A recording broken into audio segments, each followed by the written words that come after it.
असलामुअलैकुम crime update में लियाकत तुसी वेख रहे हो मेरे यूट्यूब चैनल। खुदा दे वास्ते सानू बचा लो, असा कोई गुनाह नहीं कीता, ये सानू मार डालणगे। लड़की मस्जिद के लाउड स्पीकर दे विच ऐलान कर रही थी कि सफाक ने पसंद की शादी करन वाले जोड़े नू मस्जिद के हाथ दे विच कतल कर दिता। जेलम दा एक गाँव है लीला, इत्थे रहमान और सिनिया दी अफसोसनाक कहानी तुहाडे नाल डिस्कस करांगे। साढ़े चैनल सब्सक्राइब करो और कमेंट दे विच इजहार ख्याल लाजमी करना। जी दोस्तों, पसंद का इजहार करना कोई गुनाह नहीं है। रहमान और सनिया लीला शहर के रहने वाले सी और उन्हां दी दोस्ती हुई मोबाइल के जरिए एक दूसरे नूं पसंद करना शुरू कर दिता। उन्हां दियां गल्लां बातां देर तक होणियां ते सनिया ने रहमान नूं कहा है कि मैं शादी तेरे नाल करनी है ते तू अपनी जिहड़ी वालिदैन नूं मेरे घर भेज।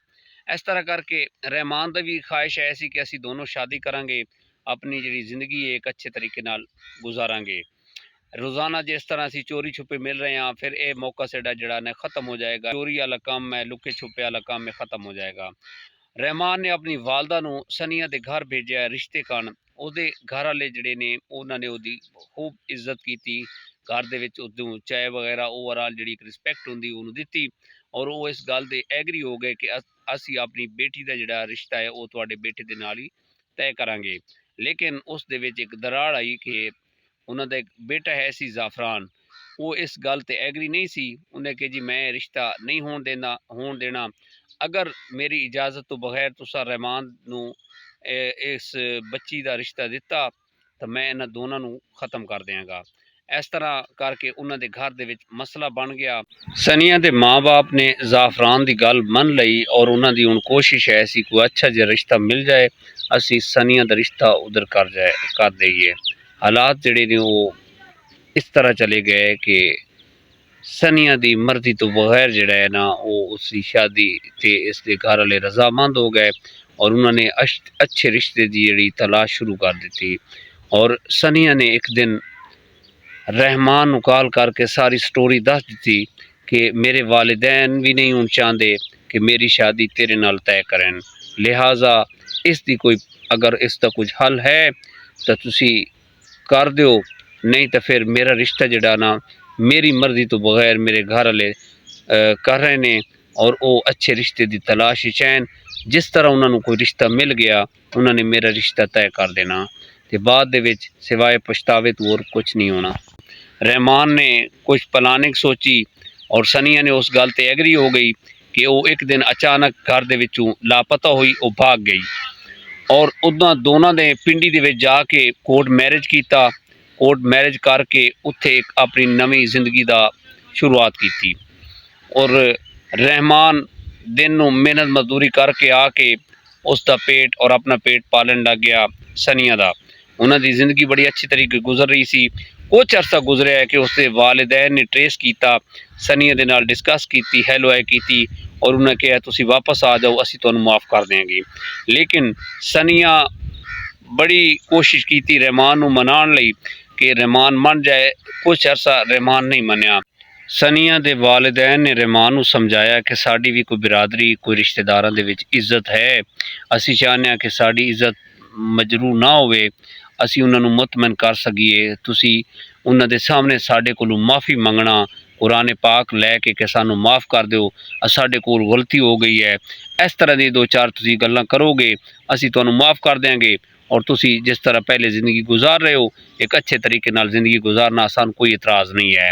इस प्लानिंग के तहत उसके वालिदैन ने उसनू वापस गाँव बुलाया और उस गल ते एग्री हो गए। रहमान और सनिया लीला पिंड दे विच एक दिन आ गए और इस सनिया के जिहड़े रिश्तेदार आए उन्होंने कहा जी इन्हां कोलों बचन गाने का यही गल है कि असी उन्होंने दावत देंगे, ओवरऑल एक अच्छे तरीके दे नाल तुहाडी ये जिहड़ी शादी है उन्होंने सैलीब्रेट करांगे तो इस तरह का मसला जिहड़ा है वो ख़त्म हो जाएगा। तुसी अपनी ज़िंदगी जिस तरीके तुसी गुजारना चाहते हो तुसी गुजार लेना। और ज़ाफ़रान इस सनिया का बड़ा भाई है सी और ये इस गल ते एग्री नहीं सी। ज़ाफ़रान धोखे दे नाल सनिया नूं चाचे दे घर लैके गया कि चाचू नाल तैनूं मिलावना, तू एक दो चार दिन उत्थे रही, फिर तुहाडा असीं बंदोबस्त कर तुहानूं मकान लैके दे देंगे, उत्थे तुसीं रिहाइश रख लेना। इस तरीके दे नाल उसनूं धोखे दे नाल अपने चाचू दे घर लै गया ਔਰ ਉੱਥੇ ਉਸ ਨੂੰ ਨਜ਼ਰਬੰਦ ਕਰ ਦਿੱਤਾ ਕਿ ਤੂੰ ਰਹਿਮਾਨ ਨੂੰ ਨਹੀਂ ਮਿਲ ਸਕਦੀ।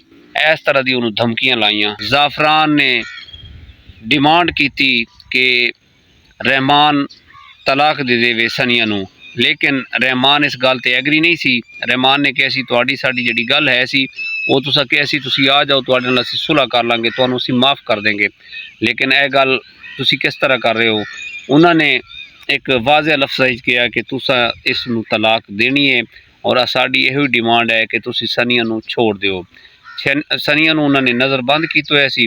ਰਹਿਮਾਨ ਬੜਾ ਪਰੇਸ਼ਾਨੀ ਦੀ ਹਾਲਤ ਵਿੱਚ ਜ਼ਿੰਦਗੀ ਗੁਜ਼ਾਰ ਰਿਹਾ ਸੀ। ਇੱਕ ਦਿਨ ਉਸਨੇ ਪਲਾਨ ਬਣਾਇਆ, ਸਨੀਆ ਨੂੰ ਉਹ ਫਿਰ ਇੱਕ ਦਫਾ ਭਗਾ ਕੇ ਲੈ ਗਿਆ, ਲੇਕਿਨ ਉਸ ਦਾ ਜਿਹੜਾ ਭਾਈ ਹੈ ਸੀ ਉਹ ਵੀ ਪਹਿਰੇ 'ਤੇ ਹੈ ਸੀ। ਉਹਨਾਂ ਨੇ ਕੋਸ਼ਿਸ਼ ਕੀਤੀ ਉਹਨਾਂ ਕੋਲੋਂ ਬਚਣ ਕਰਨ, ਅਤੇ ਉਹ ਉਹਨਾਂ ਨੇ ਇੱਕ ਮਸਜਿਦ ਦੇ ਵਿੱਚ ਪਨਾਹ ਲਈ। ਮਸਜਿਦ ਦੇ ਵਿੱਚ ਚਲੇ ਗਏ ਨੇ ਔਰ ਇਹਨਾਂ ਨੇ ਉੱਥੇ ਲਾਊਡ ਸਪੀਕਰ ਆਨ ਕਰਕੇ ਤੇ ਉਸ ਬੱਚੀ ਨੇ ਐਲਾਨ ਕੀਤਾ ਕਿ ਸਾਡੀ ਜ਼ਿੰਦਗੀ ਨੂੰ ਖਤਰਾ ਹੈ, ਸਾਨੂੰ ਬਚਾ ਲਓ, ਸਾਡੀ ਮਦਦ ਕੀਤੀ ਜਾਏ, ਅਸਾਂ ਕੋਈ ਗੁਨਾਹ ਨਹੀਂ ਕੀਤਾ, ਅਸਾਂ ਆਪਣੀ ਪਸੰਦ ਦੀ ਸ਼ਾਦੀ ਕੀਤੀ ਹੈ, ਅਸਾਂ ਕੋਈ ਆਪਣਾ ਗੁਨਾਹ ਨਹੀਂ ਕੀਤਾ।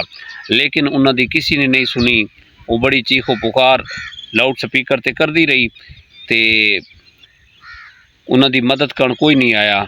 ਔਰ ਇਸ ਸਫਾਕ ਨੇ, ਇਸ ਦਾ ਜਿਹੜਾ ਭਾਈ ਹੈ ਸੀ ਸਨੀਆ ਦਾ, ਜ਼ਾਫਰਾਨ, ਆਪਣੇ ਸਾਥੀਆਂ ਦੇ ਹਮਰਾਹ ਆਇਆ। ਉਹਨੇ ਉਸ ਮਸਜਿਦ ਦੇ ਇਹਾਤੇ ਦੇ ਵਿੱਚ ਉਹਨਾਂ ਨੂੰ ਮੌਤ ਦੇ ਘਾਟ ਉਤਾਰ ਦਿੱਤਾ ਔਰ ਮੌਕੇ 'ਤੇ ਫਰਾਰ ਹੋ ਗਿਆ। ਇਸ ਵਾक़ੇ ਦਾ DPO ਸਾਹਿਬ ਨੇ ਜਦੋਂ ਨੋਟਿਸ ਦਿੱਤਾ, ਉਹਨਾਂ ਨੇ ਉਸ ਇਲਾਕੇ ਦੇ ਚੌਕੀ ਇੰਚਾਰਜ ਔਰ ਉਸ ਜਿਹੜਾ ਸ਼ਿਫਟ ਵਿੱਚ ਅਮਲਾ ਆਇਆ ਸੀ ਉਹਨਾਂ ਨੂੰ ਮੁਅੱਤਲ ਕਰ ਦਿੱਤਾ ਔਰ ਇਸ ਦੇ ਜਿਹੜੇ ਕਾਤਿਲ ਹੈ ਸੀ ਉਹਨਾਂ ਨੂੰ ਗ੍ਰਿਫਤਾਰ ਕੀਤਾ ਔਰ ਇਸ ਲੜਕੀ ਸਨੀਆ ਦੀ ਵਾਲਦਾ ਨੂੰ ਮਸ਼ਵਰੇ 'ਚ ਰੱਖਿਆ ਔਰ ਤਕਰੀਬਨ 5 ਲੋਕ ਜਿਹੜੇ ਉਹਨਾਂ ਨੂੰ ਗ੍ਰਿਫਤਾਰ ਕੀਤਾ। ਹੁਣ ਦੇਖੋ ਅਦਾਲਤ ਕੀ ਫੈਸਲਾ ਕਰਦੀ ਹੈ। ਇਸ ਮੀਆਂ ਬੀਵੀ ਨੂੰ ਧੋਖੇ ਨਾਲ ਬੁਲਾ ਕੇ ਉਹਨਾਂ ਨੂੰ ਮੌਤ ਦੇ ਘਾਟ ਉਤਾਰਨਾ ਇੱਕ ਬੜਾ ਵੱਡਾ ਸਵਾਲੀ ਨਿਸ਼ਾਨ ਹੈ। ਇੱਕ ਸਫਾਕ ਜ਼ਾਫਰਾਨ ਨੇ ਬਹੁਤ ਬੜੀ ਘਿਨੌਣੀ ਹਰਕਤ ਕੀਤੀ ਹੈ ਕਿ ਉਹਨਾਂ ਦੇ ਨਾਲ ਬਿਲਕੁਲ ਪਹਿਲੇ ਆਪਣਾ ਸੁਲ੍ਹਾ ਕੀਤੀ। ਸੁਲ੍ਹਾ ਕਰਨ ਤੋਂ ਬਾਅਦ ਉਹਨਾਂ ਨੂੰ ਮੁਤਮਿਨ ਕੀਤਾ ਕਿ ਅਸੀਂ ਤੁਹਾਨੂੰ ਕੁਝ ਵੀ ਨਹੀਂ ਕਹਿੰਦੇ, ਤੁਸੀਂ ਵਾਪਸ ਆ ਜਾਓ। ਜਦੋਂ ਵਿਚਾਰੇ ਮੀਆਂ ਬੀਵੀ ਵਾਪਸ ਆਏ ਨੇ ਤੇ ਉਹਨਾਂ ਦਾ ਬੜੇ ਬੇਦਰਦੀ ਦੇ ਨਾਲ ਕਤਲ ਕੀਤਾ ਗਿਆ। ਕਿਤਨੇ ਬੜੇ ਅਫਸੋਸ ਦੀ ਗੱਲ ਹੈ। ਔਰ ਪਹਿਲੇ ਉਹਨਾਂ ਦੀ ਕੋਸ਼ਿਸ਼ ਹੈ ਸੀ ਕਿ ਰਹਿਮਾਨ ਤਲਾਕ ਦੇ ਦੇਵੇ, ਲੇਕਿਨ ਜਦੋਂ ਰਹਿਮਾਨ ਨੇ ਕੰਮ ਨਹੀਂ ਕੀਤਾ, ਤਲਾਕ ਨਹੀਂ ਦਿੱਤੀ, ਉਸ ਤੋਂ ਬਾਅਦ ਇਸ ਸਫਾਕ ਜ਼ਾਫਰਾਨ ਨੇ ਆਪਣੇ ਦੋਸਤਾਂ ਦੇ ਹਮਰਾਹ ਵਾਰਦਾਤ ਦਾ ਮਨਸੂਬਾ ਬਣਾ ਕੇ ਵਾਰਦਾਤ ਕਰ ਡਾਲੀ। ਦੋਸਤੋ, ਸਾਡੇ ਮੁਆਸ਼ਰੇ ਦੇ ਵਿੱਚ ਬਹੁਤ ਨਾਇਨਸਾਫੀਆਂ ਹੋ ਰਹੀਆਂ ਨੇ, ਖਾਸ ਕਰ ਇਹ ਜਿਹੜੇ ਅਗਰ ਪਸੰਦ ਦੀ ਸ਼ਾਦੀ ਉਹਨਾਂ ਨੇ ਕੀਤੀ ਹੈ, ਪਹਿਲੇ ਇੱਕ ਜਾਇਜ਼ ਅੱਛੇ ਤਰੀਕੇ ਸੁਨਨਤ ਤਰੀਕੇ ਦੇ ਨਾਲ ਉਸਨੇ ਰਹਿਮਾਨ ਨੇ ਆਪਣੀ ਵਾਲਦਾ ਔਰ ਆਪਣੇ ਵਾਲਿदैन ਨੂੰ ਉਹਨਾਂ ਦੇ ਘਰ ਭੇਜਿਆ, ਲੇਕਿਨ ਉਸਦੇ ਘਰ ਵਾਲੇ ਨਹੀਂ ਮੰਨੇ। ਉਹਨਾਂ ਨੇ ਇੱਕ ਤਰੀਕਾ ਅਪਣਾਇਆ, ਲੇਕਿਨ ਉਸ ਦੇ ਵਿੱਚ ਉਹਨਾਂ ਨੂੰ ਇਸ ਦੀ ਸਜ਼ਾ ਇਹਨਾਂ ਦਿੱਤੀ ਹੈ। ਇਸ ਦੇ ਪੈਗਾਮ ਦੇ ਨਾਲ ਸਾਨੂੰ ਇਜਾਜ਼ਤ ਦਿਓ। ਆਪਣਾ ਢੇਰ ਸਾਰਾ ਖਿਆਲ ਰੱਖਿਆ ਹੈ ਔਰ ਕਮੈਂਟ ਦੇ ਵਿੱਚ ਇਜ਼ਹਾਰ ਖਿਆਲ ਲਾਜ਼ਮੀ ਕਰਨਾ। ਖੁਦਾ ਹਾਫਿਜ਼।